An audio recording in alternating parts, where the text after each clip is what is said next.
देखिए, बहुत ही welcome step है, बहुत ही अच्छा निर्णय सरकार ने लिया कि जो वेटिंग 6 महीने की होती है, उसको बढ़ाकर साल भर का कर दिया। उससे क्योंकि कई बार बहुत से कारणों की वजह से, पत्राचार की वजह से, डिले इन अपॉइंटमेंट की वजह से, रिक्रूटमेंट मेला टाइम से नहीं हो पाया, कोई भी कई से कारण होते हैं कि नियुक्तियाँ टाइम पर नहीं हो पाती और नियुक्तियाँ होने के बाद भी काफ़ी समय लगता है कि जो बच्चे नॉन जॉइन ही होते हैं, उनकी रिपोर्ट हमारे पास आ पाए।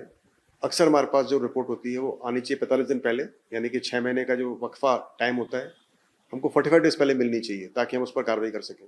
मगर अक्सर ऐसा होता है कि वो बजाय 45 डेज़ के 5 दिन 6 दिन पहले हमको मिलती है और फिर सब कुछ बहुत गति से करना पड़ता है और कई बार उसमें कमियाँ रह जाती हैं।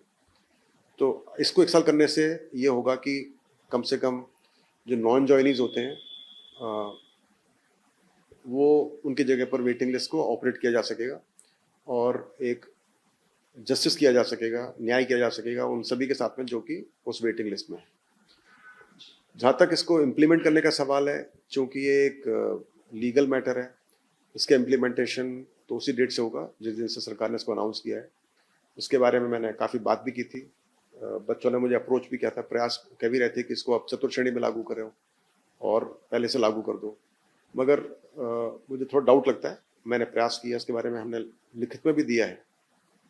मगर मुझे थोड़ी संभावना कम लगती है कि इसको अपन पीछे के डेट से लागू कर सकें, उन भर्तियों को लागू कर सकें जो कि भर्तियाँ पहले से चल रही हैं। नॉर्मली जो नियम होता है सरकार का वो होता है कि जिस दिन से अनाउंसमेंट किया है उसके बाद जो फॉर्म भरे जाते हैं उन पर ये नियम लागू होता है। तो जितना मुझे समझ में आया वो यही समझ में आया कि जो फॉर्म बाद में भरे गए हैं उन पर ये नियम लागू होगा, पुरानी भर्तियों पर नियम लागू नहीं होगा।